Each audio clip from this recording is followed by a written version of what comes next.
Terve ja tervetuloa seuraamaan taas uutta suunnistusvideoa. Tällä kertaa tämän Moclairin toinen treeni. Ja tässä kohtaa en vielä sitä tajunnut enkä koko reeni aikana, mutta mä oon suunnistanut tämän tasan saman radan 3 vuotta sitten. Eli nämä järjestäjät oli tehnyt pikku pränkiä eikä ollut jaksanut piirtää uusia ratoja. Mä kun luulin, että suunnistuksessa se uusi rata olisi aika tärkeä osa lajia, mutta no, ei voi aina saada kaikkea mitä haluaa. Eli toi keltainen viiva on se mun 3 vuotta sitten juostu treeni, niin voi vähän vertailla, että miten on silloin mennyt. Mä en siihen varmaan sen enempää tässä selostuksessa puutu, mutta jos jotain kiinnostaa, niin siellä se näkyy. No ykköselle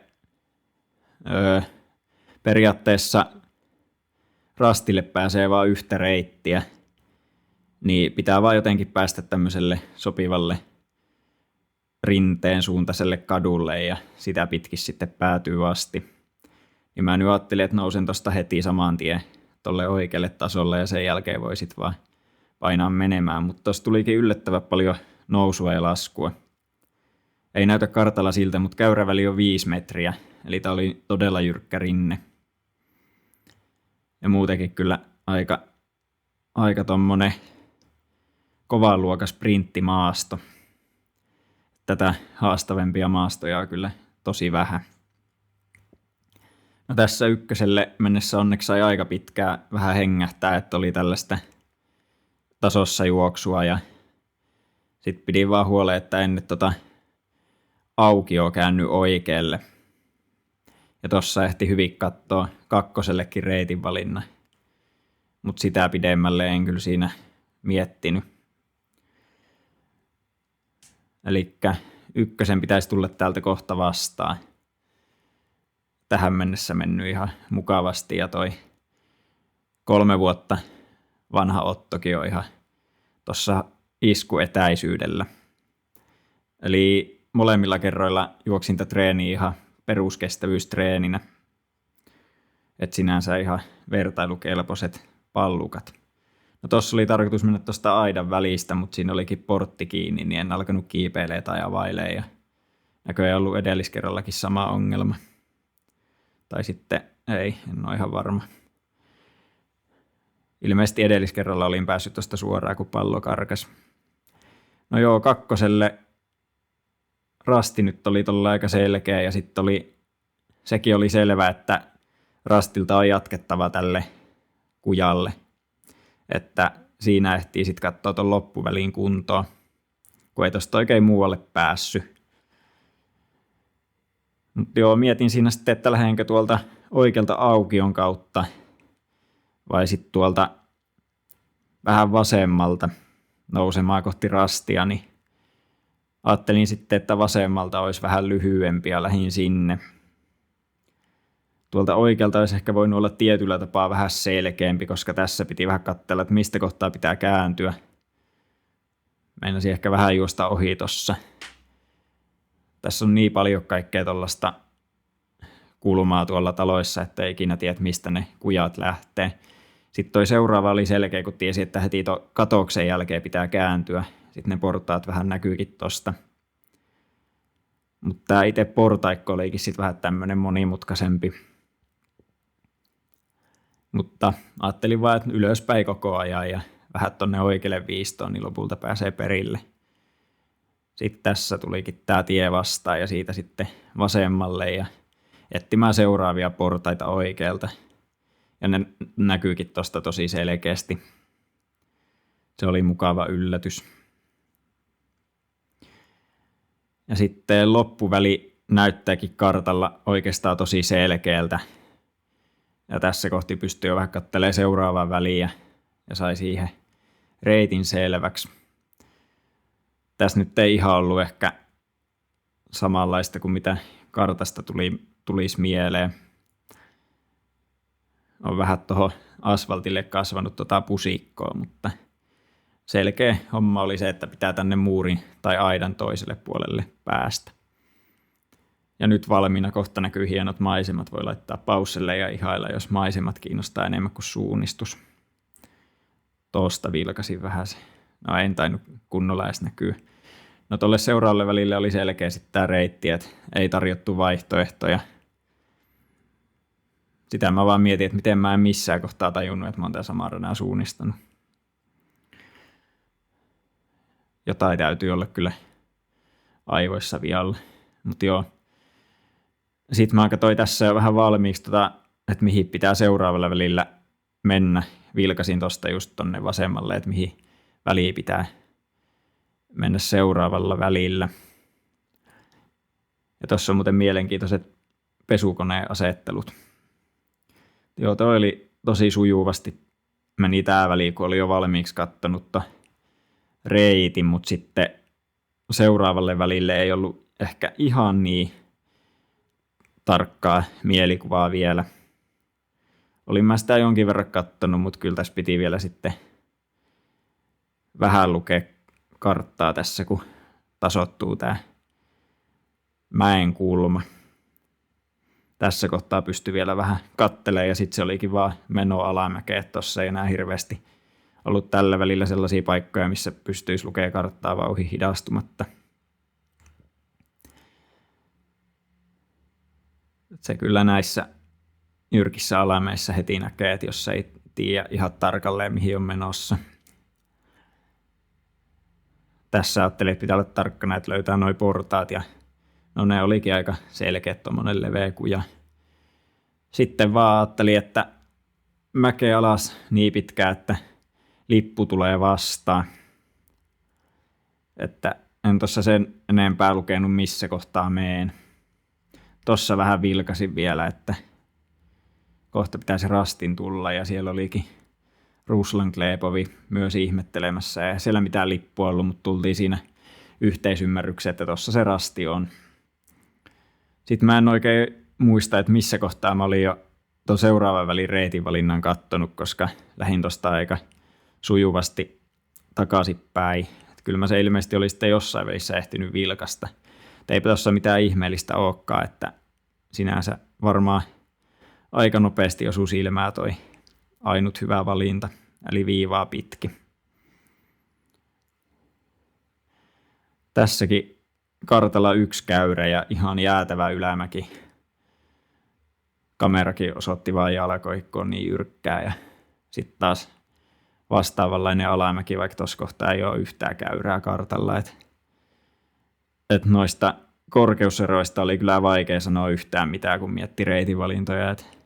Oli vaan melkein otettava aina se valinta, mikä näyttää muuten parhaalta, ja sitten nousua tuli se, mitä tuli. No tää oli sitten tuttu paikka, että ennen katosta tänne samoihin portaisiin, mistä oli jo mennyt aiemmin, ja itse asiassa mä olin tuon seuraavan rastinkin nähnyt tuolta, kun viimeksi nousin näitä portaita. Että sen tiesi aika hyvin, että mihin pitää mennä. No sitten kattelin seuraavalle välille valintaa, kun siinä oli alamäkiporrasta sen verran, että piti katsoa huolella, että saa sitten vähän vauhtiakin siihen toteutukseen.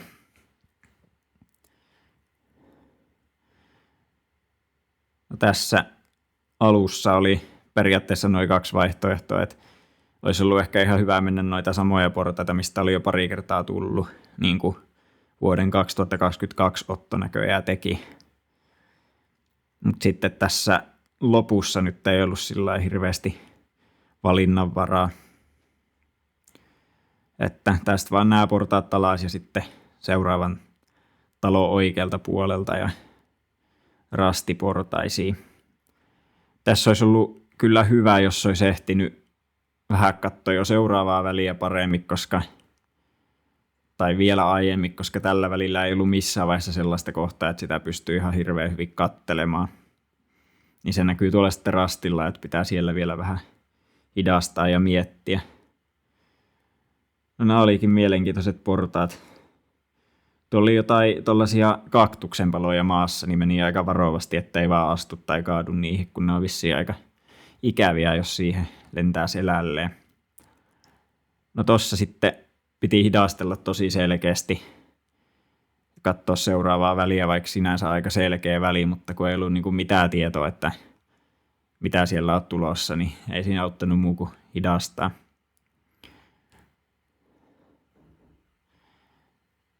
Tämä Tämä olisi voinut olla kyllä vielä vaikeampaa, jos olisi ollut enemmän reitin valintaa kaikilla väleillä. Et se aina helpottaa, jos on se yksi selkeä reitti. Ja sitten pitää vaan keskittyä sen toteuttamiseen. Oli kyllä tarpeeksi haastetta tässäkin. Ihan kevyen vauhdin treeniikin. Täällä on myöhemmin tulossa kisoja sellaisissa maastoissa, että ne olisi ihan tarpeeksi haastavia kevyessäkin vauhdissa, mutta sitten pitää vielä kisaakin osata suunnistaa, niin katsotaan mitä siitä sitten tulee. Ja sieltä varmasti jonkinlaista videoa myös tulossa. Jos ei omasta päästä, niin ehkä jonkun vierailevan tähden, katsotaan sitä sitten. No sitten samaa reittiä takaisin, kun ei oikein ollut taas muuta vaihtoehtoa. Ja katsoin, että tuolta oikealta menee tuolta sillan kautta tommonen tosi selkeä suoraviivainen reitti. Eli samaa väylää vaan takaisin ja sitten piti vaan katsoa, että asuu tonne oikeaan muurien väliin ja siihen sillalle. Ja tuossa oli kohta sitten kartan kääntö, niin tässä vaiheessa käänsin jo sitten kartan ja on todennut, että kannattaa kääntää se kartta ihan hyvissä ajoin sillä, että sen kartan rastioton suunnistaa sillä uudella kartalla, niin sitten pääsee siihen rytmiin mukaan sillä vähän itsestään, että ei oikeastaan edes tunnu, että olisi mitään kartan kääntöä. Niin tässä oli sitten suunnitelma selvänä, että tonne samalle kujalle vaan, mitä meni ykkösellekin. Ja toi seuraavakin rasti oli sellainen, että taisi näkyä oikeastaan ykköselle mennessä jo. Sitten ajattelin, että vältän noita portaita ja menen tästä ihan tasasta tietä pitkin tonne oikealle tasolle. Oli varmaan ihan hyvä valinta. Ei ollut ainakaan huono. Se on ihan hyvä lähtökohta näissä maastoissa, että kunhan ei oma valinta on semmoinen todella huono, niin sitten se on ihan hyvä tilanne. No tässä ehti sitten hyvin katsoa tuohon seuraavalle välille, että se pitää jatkaa tuosta rastilta suoraan tonne alas ja näin. Sitten olikin taas vähän tämmönen tylsempi hetki tässä. Vähän niin kuin ykkösellekin mennessä. Vähän hetki helppoa aivoille ja kohta mennään taas.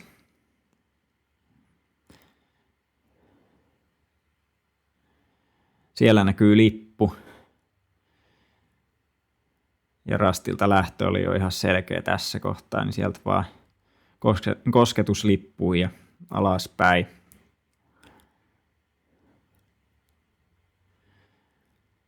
Tässä oli hyvin aikaa katsoa seuraavakin väli lopullisesti kuntoon ja ajattelin, että jatkan tuosta rastilta suoraan ja sitten pystyy aukioon oikaisemaan vähän tonne samalle tielle, mistä tuliinkin. Tein tämmöisen loopin tässä.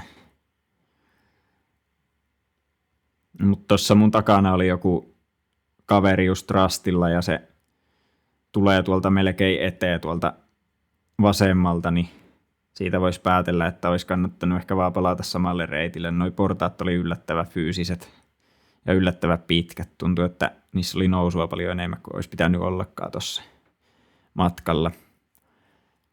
No tää oli sinänsä selkeä väli, mutta mä ajattelin, että toi rasti voi olla pikkasen vaikea löytää tuolta, jos sä oot tungettu johonkin väliin, niin siinä ei ihan hirveästi ehtinyt lukea seuraavaa väliä. Lopulta toi rasti olikin aika selkeällä paikalla, mutta pelkäsi, että ei oo. Niin sit piti ihan pysähtyä ja koittaa löytää vaan joku reitti seuraavalle rastille. Kyllä tuossa aika monta sekuntia seisoi paikalla, niin enkä edes lopulta lähtenyt omasta mielestä parhaalle reitin valinnalle. Otin tuon oman reitin vähän sillä perusteella, että tuolla ei tarvi ottaa ylimääräisiä nousumetrejä ollenkaan. Tuolta oikealta, kun olisi mennyt vähän suorempaan, niin olisi ollut kyllä varmaan lyhyempi, mutta sitten taas olisi ollut myös hitaampia portaita ja olisi käynyt vähän tuolla alempana verrattuna rastiin. Siinä oli joku Ruotsin valmentajien drone-lennätyspaikka ja tässä meinasi ajaa vähän aitaa päin, kun katsoin, että tuosta olisi päässyt oikaiseen suoraan, mutta siinä olikin aitaa vähän enemmän, niin sitten mä vähän hämmennyin tossa, että jotenkin ajattelin, että pitäisi vaan ihan vähän mennä noita portaita ja sitten jo kääntyä, mutta pitikin mennä koko portaat, niin meinasi vähän jo kääntyä liian aikaisin.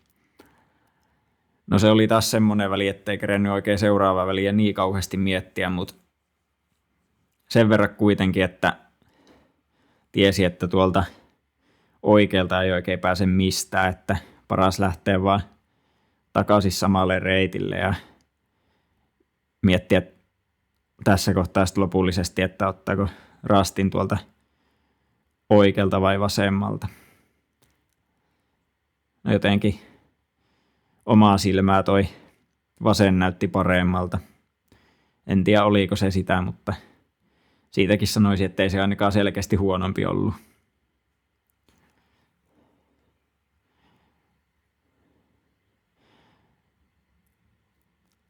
Tässä oli vähän tällaista mutkasta tietä ja piti olla aika tarkkana, että löytää noi portaat tuolta. No, ne löytyi hyvin, kun ne tuli oikeastaan vastaan. Tossa oli kyllä aika vaikea pitää reeniä fyysisesti kevyenä, kun oli aika pitkä nousu. Joku 5 käyrää, 25 metriä, nyt tässä kohtaa jo 30 metriä noustu putkeen korkeuseroa.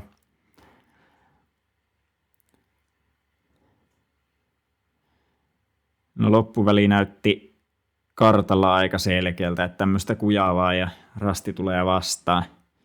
Sitten mä katsoin, että tollaset portaat, että pitääköhän sinne mennä vai alas, mutta sitten vilkasin, että joo, kyllä se ylös pitää mennä. Ei jotenkin osannut odottaa tollasia yhtään, vaikka kyllä siinä kartalla näkyykin. Ei vaan huomannut. No 16 tosi selkeä väli, että pystyi vaan jatkaa suoraan. Ja siinä, kun sai vielä karta oikein päin käteen seuraavaa väliä ajatellen, niin tossa oli hyvä hetki sitten katsoa siihen reitin valintakuntoon. Ja siinä oli taas vähän samaa kuin ennenkin täällä alueella, että täältä päin katsottuna vasemmalta ei oikein mistään pääse, niin pakko mennä taas noihin samoihin portaisiin, mistä vähän aikaa sitten tuli ylös.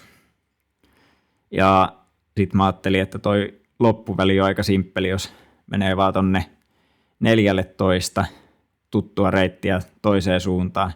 Sitten vaan jatkaa sitä kujaa suoraan omalle rastille asti. Ajattelin, että sellaisella ratkaisulla pystyisi pitämään ihan hyvin vauhtia tuossa alamäessä, mutta kyllä tässä kuitenkin jonkin verran joutui olemaan tarkkana, kun meni eri suuntaan kuin edelliskerralla. Tämä kohta oli vielä aika selkeä, että tämä Tronen lennätyspaikka oli tuttu.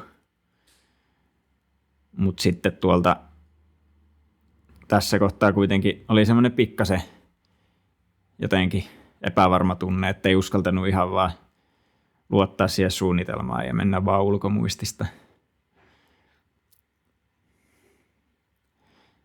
Tuossa oli kohta aika kriittinen paikka, että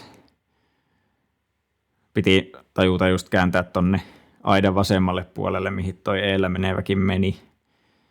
Se varmaan auttoi itselläkin hahmottaa. Ja tosta oli aika vaikea muuten mahtua talojen välistä, että siitä ei olisi pikkasen isompi kaveri ehkä mennyt mitenkään. No sieltä sitten aika helppo napata toi rasti, kun eellä toinen tyyppi menee sinne ja sitten simppeli väli. Ja seuraavakin väli oli aika selkeä.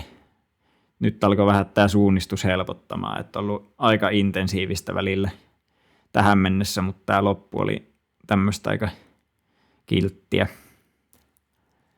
Tässäkin oli kyllä yllättävän iso tämä mäki. En tiedä, olisiko jopa ollut ihan ok kiertää tuolta oikealta vähän pidempää reittiä. Että kuinka paljon siinä olisi sitten lopulta säästänyt nousua. Sitä on vaikea sanoa noilla 5 metrin käyrillä. Mutta joo, tämä oli loppu kyllä tosi selkeä, että toi seuraavakin väli, niin kuin tuosta vähän näkyykin, niin ihan suoraa tietä vaan. Ja edelleenkään en tajunnut, että mä oon nämä samat välit juossut 3 vuotta sitten. Että tässä reenissä ei haitannut kyllä yhtään se, että ei ollut jaksanut tehdä uusia ratoja.